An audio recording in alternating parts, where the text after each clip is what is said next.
Hello everybody, Backyard Bullion here. Today we've got the results of the 100 subscriber video poll which I put out and asked you whether you wanted to see some more of my UK coins or my USA coins. And the UK was the winner, so thank you very much for voting. Sorry if you voted USA. Maybe I'll make a video on those coins in the future, so subscribe and hopefully that will come along at some point. But for those of you who voted UK, you've got what you wanted. So on the table here we've got a various selection of coins from different monarchs. The earliest coin here I've got is 1817, so nearly 100 years old. It's 200 years old in fact. And ranging up to 1935, but the majority of these coins are from the 1800s. So without further ado, just jump in and show you what I've got. So first coin to show you is this 1820 crown coin, and this one is from George III. It's a really nice example, although quite well worn, but most of the coins from this age are very worn. But you can see some of the detailing there. I think this coin has been cleaned quite thoroughly at some point, because you don't usually find them in this kind of shiny condition. They're often very tarnished, but you can see enough detailing to see sort of round the rim you've got this kind of circular design, which isn't on some of the later crown coins. So if we jump straight into the next monarch, which is George IV, and you can see there, so he's got his imperial wreath on, very Roman emperor style, but you can see there the design has changed. It's still St. George and the Dragon, but they've lost that detailing around the edge. This one's quite a well-worn coin again. I'm not really bothered about the fact that they're worn. This one also got lettering around the edges, which is pretty cool. I'm not really bothered if they're well worn. These are not really sort of bought as pure numismatic prime examples. These are just bought as really great coins, which I love. I love the history of these. I love the fact that they're nearly 200 years old. Thinking about the journey that this coin has had, has it travelled the world? Has it just sat in a drawer somewhere, and then it's eventually ended up on my desk, which is pretty cool. So those are really cool coins. So here we've got a really nice version of the half crown from 1817. So again, this is George III. He looks very bullish there, so sometimes he's called the Bull, which is quite funny. It's not the most flattering of designs on his coins, but there you go. So 1817, I think it's definitely been cleaned, this one, but it's really very nice, pretty design.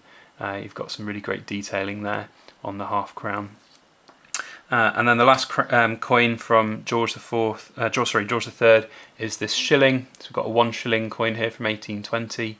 And a little story for you, nice little fact.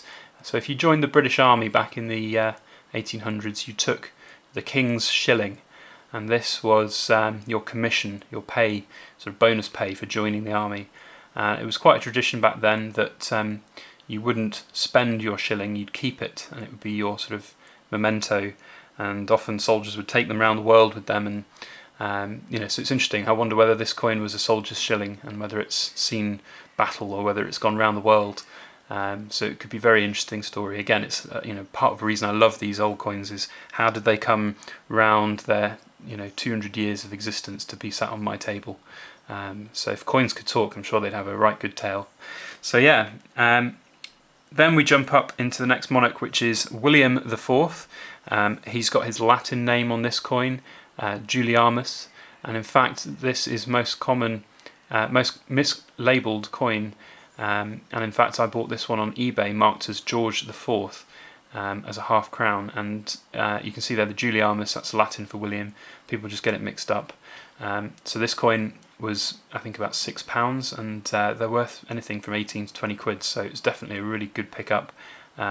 Picked up a couple of others from the same seller as well and sold them on and flipped them because they were all the same dates, so this one basically was free. In fact, I think I got paid to have it, which is brilliant. But fantastic detailing. It was probably it was the best one I think of the lot in terms of detail, so fantastic coin, and it's not been cleaned, so it's a really nice example. And on the subject of cleaning, it'd be interesting to see what your thoughts are on cleaning coins, and whether you would buy cleaned coins if you were into these older coins. What your thoughts on that are. I'm not really bothered. As you can see here, this one I think hasn't been cleaned. It's an 1847 Queen Victoria. It's a young head crown, so these are not as common. You can see the detail is fantastic on this one here. It's a really nice grade. Again, I'm not really worried about these in terms of graded coins. I'm not going to have them sent off to get graded. I think pretty much every single coin I've got would come back as AU details of some kind, whether they've been cleaned or damaged or removed from clasps and things, because it was quite common for the Victorians to do that. But I just enjoy collecting these coins for what they are, and the better condition I can find them for the better price, then I enjoy them even more. I've got another crown coin here. This one I think definitely has been cleaned. It's from 1844. But again, you can see it's really fantastic detail. It's got a little bit of a damaged rim there, a little cut on the rim, but otherwise it's a really, really good example of the coin. So then we've got some mid-range coins here. We've got some florins, so these are slightly less denomination. This one is from 1849. So you can see she's got her sort of empress style there with the kind of very Gothic style florins design, and really fantastic design on the actual front of the coin as well. Really intricate with all of the different parts to it. It's really very good. And then we've got another florin which is a later date, and this one is again really great details. So I love all the little intricate details on this one. It's a really great condition coin. And again, you can see her sort of Gothic Empress style there. And there's no numerical date, but there is a Latin date. So you can see there it's MVIII, which is 18, and then you've got LXXX, which is for L50, and X is 10. So you've got 1850 plus 30, 1880 is the date for that one. So it's really nice as well. Then we have jumped up into the more common crown coins from the Victorian era, and these back to the St George and the Dragon design again. And this one is a really special one because it's absolutely fantastic detail. I think sadly it has been cleaned. Of all the coins, this one would probably be my choice to send off to get graded, but the fact that it's been cleaned probably means it will come back as AU details, improperly cleaned or something. But if you just look at the details there, even on the dragon itself, it's absolutely phenomenal and pristine. And on the back as well, you can really see all the detail on the queen and on her crown and on her dress and her necklace and everything. So it's a really, really brilliant example of that coin, and I really enjoy it.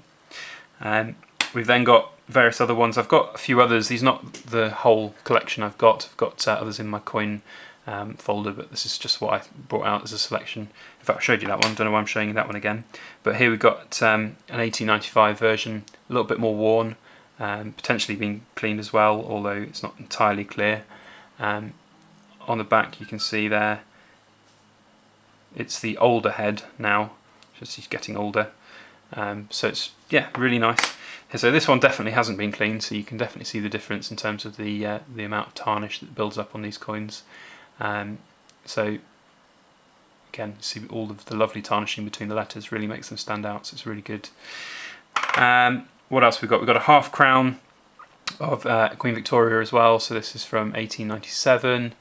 I'm not a massive fan of the half crowns. I do prefer the big full crowns for the late period Queen Victoria coins. I just think the design's not quite as good, quite as fun as the others, but it's still a very nice coin, don't get me wrong. I do like it quite a lot.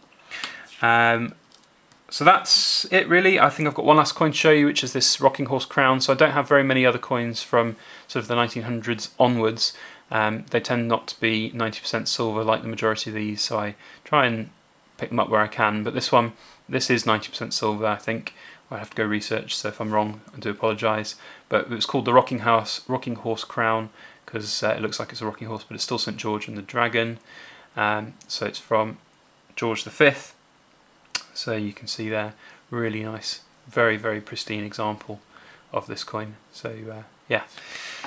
So those are all the coins I've got from this era. I really enjoy them. I enjoy collecting them, and they are, really very, very fun to collect. When you get a really good version of one, it's really satisfying.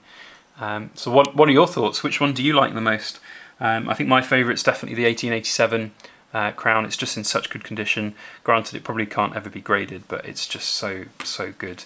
But what's your favourite? And also, what's your thoughts on coin cleaning and whether or not you'd buy a cleaned coin or not? Do put your thoughts in the comment section below. Otherwise, thank you very much for watching, and please like, comment and subscribe for more.